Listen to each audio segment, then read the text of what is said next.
Shalom buat hambanya Pak Cornelius dan Pak Burhanuddin. Terima kasih atas kesempatan yang diberikan. Saya mungkin dalam hal ini tidak terlalu banyak yang dibahas, tapi hanya sedikit saja mungkin pesan. Iya Pak. Tadi sudah menyimak, topiknya adalah kita jadi berkat bagi orang lain. Amin. Ya. Kita tahu bahwa orang yang sudah percaya Yesus sudah memiliki kepastian, Amin. sudah ada di jalan yang lurus. Kenapa saya bisa mengatakan kita punya kepastian ada di jalan yang lurus? Karena yang kita pegang ini benar-benar asli dan sempurna. Haleluya. Asli bagaimana? Alkitab itu asli, turun-temurun dari zaman para nabi, itu adalah merupakan pewahyuan. Amin. Berbeda dengan yang saya dulu pakai, kitabnya saja banyak. Yang pertama Al-Quran, yang kedua hadis, yang ketiga ijma, yang keempat qiyas. Itu dulu Pak Burhanuddin. Ya. Sekarang saya simpulkan dengan kitab yang disempurnakan oleh Allah dan dibenarkan oleh Allah, kata Al-Quran. Ya. Apa itu? Alkitab, Taurat, dan Injil. Itulah kitab yang sempurna, memberikan bimbingan, tuntunan. Karena Taurat dan Injil adalah petunjuk cahaya untuk bertakwa. Orang tidak bisa bertakwa kalau tidak mengikuti petunjuk dari Taurat dan Injil. Bagaimana dengan yang mengikuti hadis dan fikih? Apakah itu dibenarkan? Dibenarkan oleh agamanya, tapi menurut Allah, wallahu alam, tidak tahu. Mungkin pesan Tuhan ini bisa jadi berkat kepada kita semua. Prinsipnya kita yang sudah mengenal Yesus jangan sampai meninggalkan Yesus. Amin. Yang kita sudah diselamatkan harus menuntun juga mereka yang belum mengenal Yesus. Inilah yang disebut berkat keselamatan, bukan untuk kita saja, tapi kita bagikan, kita berikan kepada orang-orang yang butuh dengan keselamatan.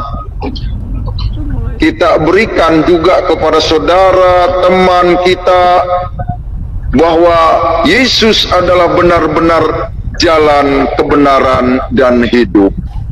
Amin. Tidak melalui Yesus kita akan rugi. Jadi supaya kita juga menjadi berkat bagi orang lain, beritakanlah Injil ke seluruh dunia.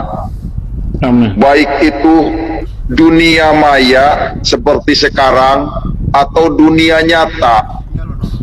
Mungkin membagikan kepada dunia nyata nanti ketika sudah COVID selesai, kita khotbah di gereja-gereja, itu membagikan berkat. Sekalian juga membagikan berkat yang berkelimpahan, bisa melalui transfer lewat rekening Pak Cornelius, atau mungkin Pak Kace atau Pak Burhanuddin. Itu yang berkelimpahan. Amin. Secara materi, ya. Kami sebagai ujung tombak, ya, rela dikejar-kejar, rela diintimidasi, rela ditakut-takuti. Demi apa?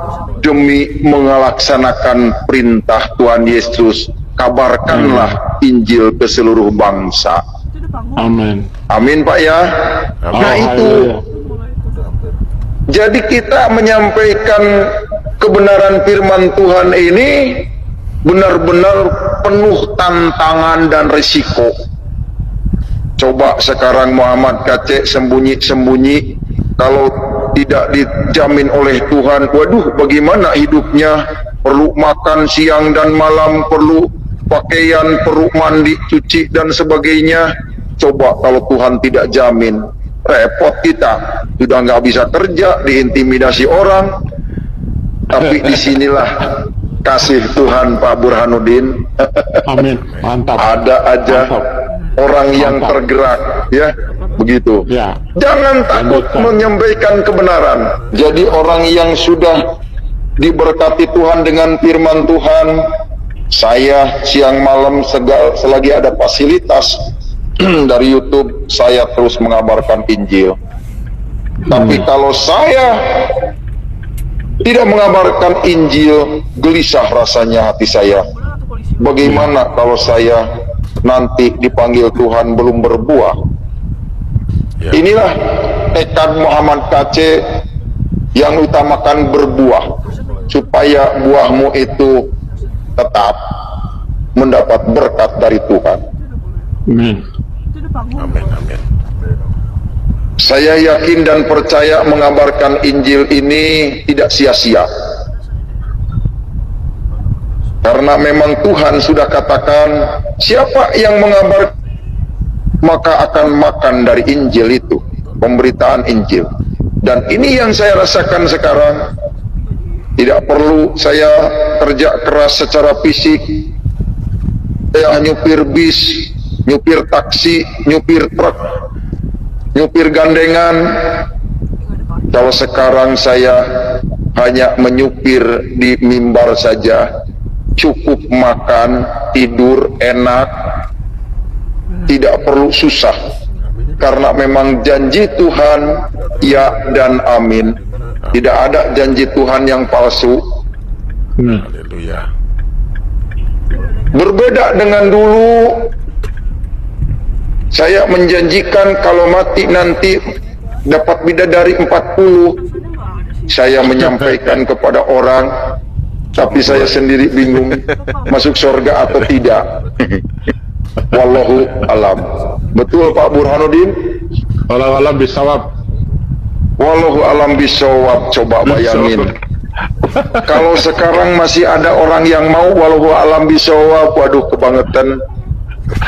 Kenapa? Sekarang sudah zamannya internasional, sudah bisa di dunia,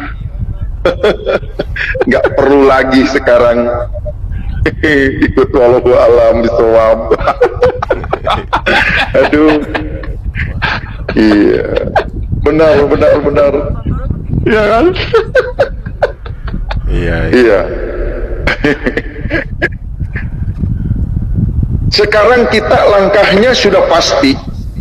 Kalau logikanya alamat kita pasti, misalkan saya mau ke Tanjung Priuk, ke Semper, alamatnya RT 5 RW 2 Jalan Intan, pasti ketemu karena alamatnya palsu. Tidak ada wallahu alam. Itu contoh dekat. Sekarang mau ke surga, waduh, alam yang jauh, alam malakut, alam Yahud. Ditanya wallahu alam, waduh bagaimana? Masar di sana tidak ada yang namanya handphone, telepon. Begitu ditelusuri jalan itu, ternyata yang terbuka ke neraka. A'udzubillahi min dzalik. Mau balik lagi bagaimana? Jasad sudah rusak. Supaya tidak kita rugi, selama kita diberi kesempatan di dunia hidup, mari kita ikuti instruksi daripada Alkitab. Mengikuti Yesus adalah satu-satunya Tuhan yang hidup dan juru selamat yang kekal. Itulah Tuhan Yesus. Memberitakan Yesus memang berisiko. Harus benar-benar kita ikhlas di dalam nama Yesus.